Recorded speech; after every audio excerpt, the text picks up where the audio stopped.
Hey guys, welcome back to another edition here of Flatbuster Presents Employee Picks.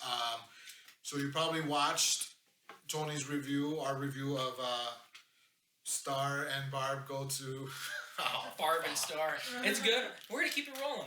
Barb and Star go to Vista Del Mar, which we both really enjoyed. For my pick is Judas and the Black Messiah.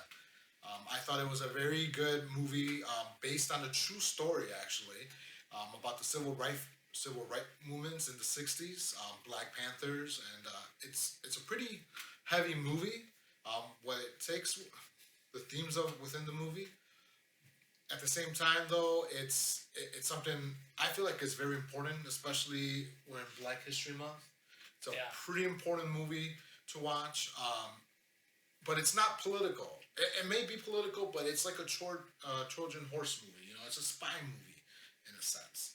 You know, It reminds you of like Donnie Darko.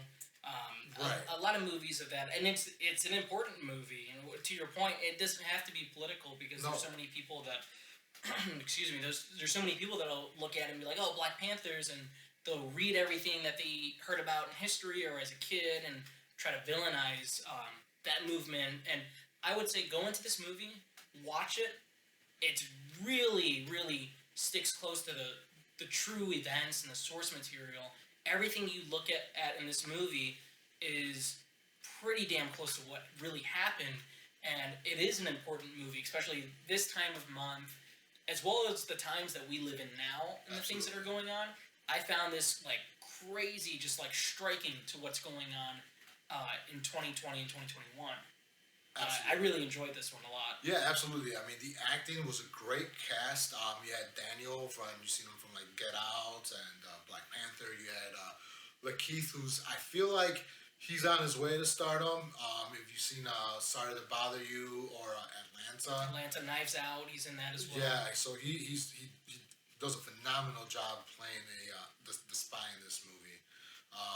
And so the acting's great.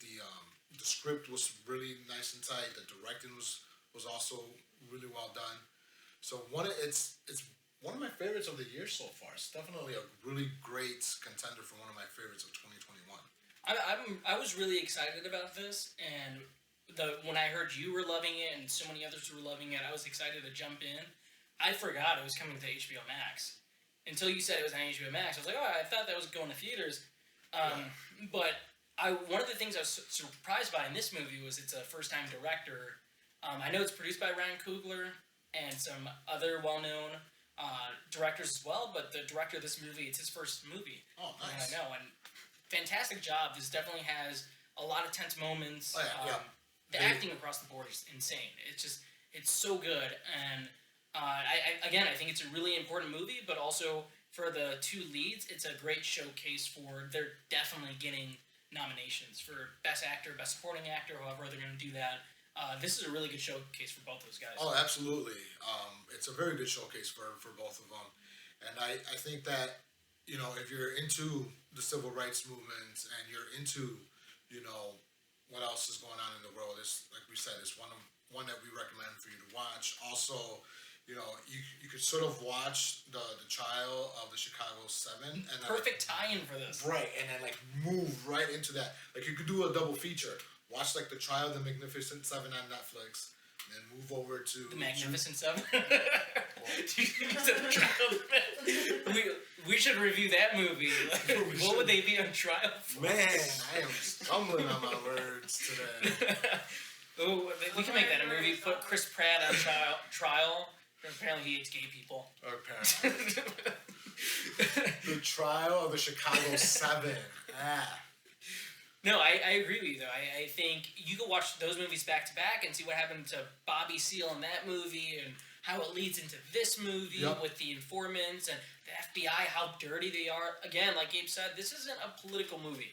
This is a movie about something that happened in U.S. history and affects humanity in a way. And it's crazy that you think that, you know, these people were villainized for something that they believed in, and how the FBI can pull strings like that. I'm not saying I'm taking sides, but when I see this movie and I see other movies, and I see like Black Panthers like trying to feed their community, trying to protect their community, and then you have the feds come in and try to mess up that whole thing. I'm not saying, but I'm saying that's some messed up stuff. No, and the movie doesn't shy away from the things that the Black Panthers do that might be seen as like it's wrong, terrible or wrong. I mean, they show them having guns, they show the violence that the Black Panthers had, but they also show what there's humanity behind it. These are young kids that were in this in super incredibly already well known racist Chicago. I mean, we're from Illinois. We know how that stuff is in the city, and how they say how the dailies and the mayor had a hand in all these things. It's crazy to watch. Which I'm ashamed to admit a little bit, but I didn't know the entire story of them in Chicago. Right. And I feel like it's maybe my fault for not knowing my Chicago history, but at the same time, it's my school's fault for not showing me this in the history books. Chicago public schools. Yes. No, but anyway, I think this movie was fantastic. I agree with you. Absolutely. I was so happy that I was able to watch it, and it's a bummer I wasn't able to see it in theaters. I think it is playing in theaters, but HBO Max is a thing now. This is what we're doing. But I definitely enjoyed this a whole bunch. And that's what I like to hear. This is why we do this, so that you guys could enjoy new releases. So you guys can come to us maybe and see what we like. Because if we liked it, maybe you're gonna like it. We're not, we didn't go to school to become critics. We didn't do none of that stuff. This is just fans of movies enjoying them. So if you like that, definitely click, like, subscribe, do all that fancy stuff. And then, next week we'll come out with 2 more releases that you guys may enjoy. Yeah. And if you have a script for the Trial of the Magnificent Seven, send it our way and we might read it. Yes. I think that would be a great idea. Let's do it. All right. See you next time. Thank you guys for watching. Thank you.